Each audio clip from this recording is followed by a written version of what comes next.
Será? Será que é assim? Pois é, cara.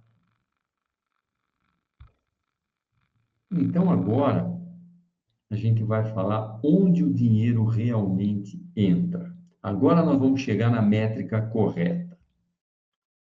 TCO, Total Cost of Ownership, ou seja, custo total para o proprietário.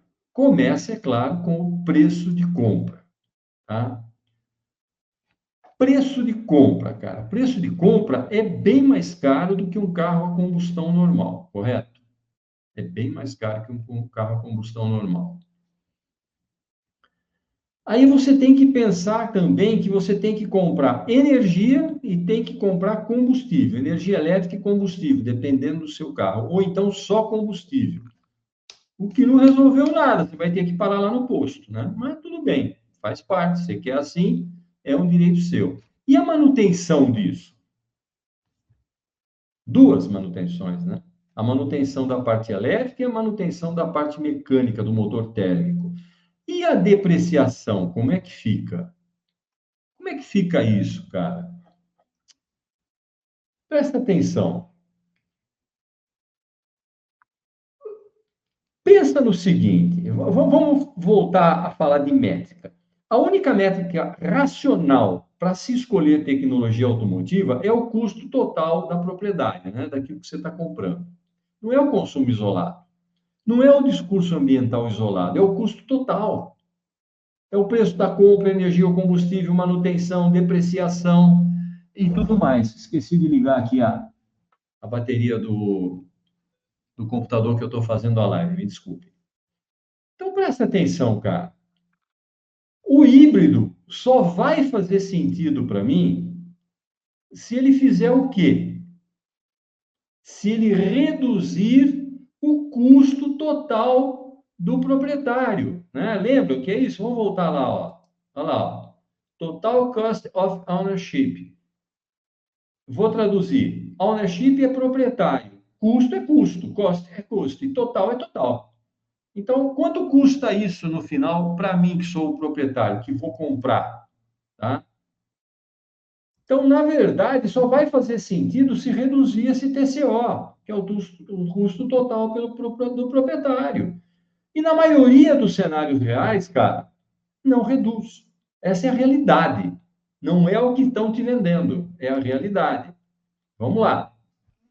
A gente sabe que a gente não deve escolher tecnologia por emoção nem por propaganda. A gente tem que escolher por quanto vai custar para a gente. Vocês concordam comigo? Tá? A gente tem que saber isso, cara. Tem que saber quanto isso realmente vai me custar.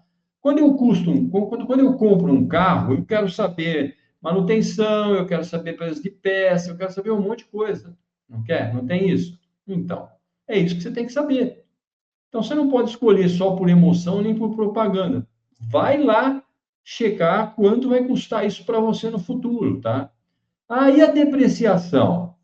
Ah, tem motor a combustão, não tem depreciação. Uma ova, é claro que tem, e vou te falar, vai ser maior. Bom, vamos falar de exceções e honestidade intelectual, nós estamos falando aqui de coisas corretas. Tem exceção? Sim, sim, tem exceção. Mas exceção, meu amigo, não define a regra, e as exceções geralmente não estão à venda, tá? Eles vendem aquilo que dá mais lucro para eles, no global, no global. É isso aí mesmo. Então, para a maioria dos usuários, o híbrido custa mais, ele mantém-se mais caro por conta da manutenção e entrega menos eficiência do que promete. Olha isso, cara. Isso é real, tá? Isso não é invenção aqui, saiu da minha cabeça, não. Isso é a realidade. Conclusão, cara. Para concluir essa live aqui, não a live, mas para concluir agora, nesse momento, o híbrido ele resolve um problema de marketing, cara. De marketing, tá? Ele não resolve um problema técnico e nem um problema econômico, meu amigo. Repetindo, o híbrido resolve um problema de marketing. Os caras querem vender. com a desculpa de que para o elétrico não tem infraestrutura. Então, resolve o problema para eles, a gente precisa continuar vendendo. Mas não é, não vai resolver um problema técnico e nenhum problema econômico. Isso vai ficar mais caro para você, cara. Tá? Então, cara, se a prioridade é lógica, eficiência e economia ao longo do tempo, o híbrido clássico, esse que está vendo aí, raramente em vermelho maiúsculo e grifado, é a melhor escolha. Olha isso, cara. Louco, né? Mitos, né? Mitos da parte eletrificada, né? O mito do híbrido como tecnologia de transição, argumento de marketing. O híbrido é uma etapa natural de transição entre o motor a combustão e elétrico. Nossa, bonito, né? Que coisa. Mas por que que isso não se sustenta tecnicamente? Não, não se sustenta. Por quê? Porque transição significa substituição e não acúmulo. Perceberam? Transição pressupõe substituição e não acúmulo. O híbrido não elimina o motor térmico.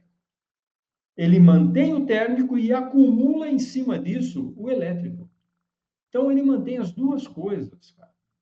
Como diz um amigo meu, a encrenca é dupla, tá? Por isso que ele não se sustenta tecnicamente. E a infraestrutura não se aprende no carro, tá? Rede elétrica, carregadores e hábitos não dependem do híbrido, tá? Não dependem do híbrido. Cara, o carro elétrico, que é o BEV, é um veículo totalmente elétrico, ele exige e acelera a infraestrutura. E o híbrido? Não. E o pior de tudo é que você que compra o híbrido que é plugado lá, você acha que você não vai precisar parar para carregar. Mas vai precisar do mesmo jeito. Só que aí você não para. E aí você faz o quê? Você gasta mais gasolina e polui mais. Só para você ter uma ideia da realidade dos fatos, tá? Então, infraestrutura não se aprende no carro, rede elétrica, carregadores e hábitos não dependem do híbrido. Depende da gente. Exigir isso, ou solicitar isso, ou querer que quem te serve na estrada tenha isso. E isso acontece. Então, o elétrico, ele precisa, ele exige, ele acelera a instalação da infraestrutura. O híbrido não. Isso é uma verdade, tá? Complexidade não é ponte tecnológica. O híbrido é muito mais complexo do que o carro elétrico, tá? Muito mais complexo. Então, cara, não faz sentido, tá? Tudo que é mais complexo é mais sujeito a dar problema. Transição tecnológica tende a simplificar e não a aumentar a complexidade.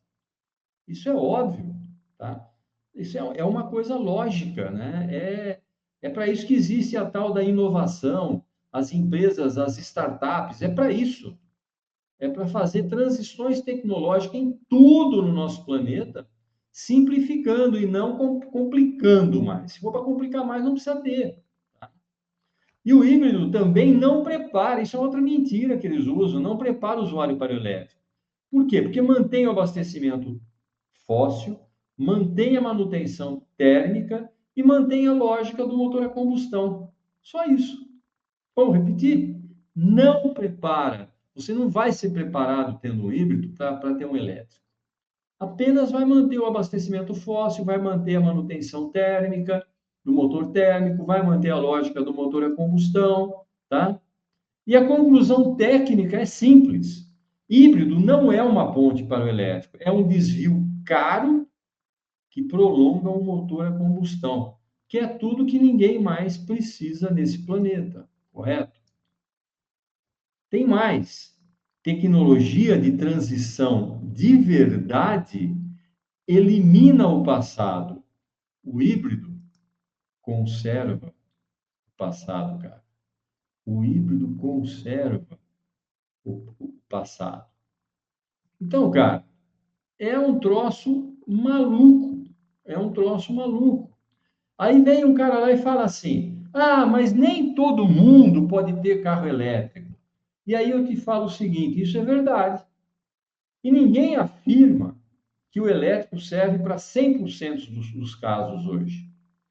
Mas isso não torna o híbrido automaticamente a melhor solução. Sabia? Não torna de jeito nenhum, tá?